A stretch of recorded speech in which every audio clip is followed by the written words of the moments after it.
সুন্দর একটা হলমার্ক করা। হলমার্কটা আমি আপনাদেরকে একটু দেখিয়ে দিই, প্রত্যেকটা জুয়েলারি হলমার্ক। আরেকটা কথা বলি, অনেকেই আমাকে কোশ্চেন করেন ভিডিওগুলোতে যে আপু এটা কি সেল করা যাবে? কিনতে যেহেতু পারছেন সেলও করা যাবে, যেহেতু এটা 100% গোল্ড। এটা প্রশ্নটা লজিক্যাল, কারণ হচ্ছে যে আপনারা শুধু কিনলেই সেল করা যায় না, কারণ আমরা অনেক কিছু কিনি। এখন যদি আমি 1 লাখ টাকা দিয়ে একটা শাড়ি কিনি, একটু পরে গেলে বলবো আপু আপনার চিনি না, টিনের চোখ একটা জিনিস এটা বিক্রি করা যায়, বিপদের সময় বিক্রি করা যায়, এটা সেল ভ্যালু থাকে। আচ্ছা ভাইয়া, কানের দুলের ওজনটা আমি একটু বলে দিচ্ছি, একটু কানের দুলের দামটা একটু বলবেন কাইন্ডলি।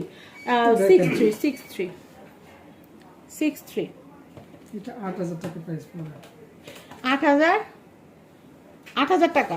8,000 টাকা হচ্ছে কানের দুল, আর 3,500 টাকা হচ্ছে গলার এই পেন্ডেন্টটা। আর আপনারা চাইলে টিকলি নিতে পারবেন, টিকলির দামও পড়বে 3,500।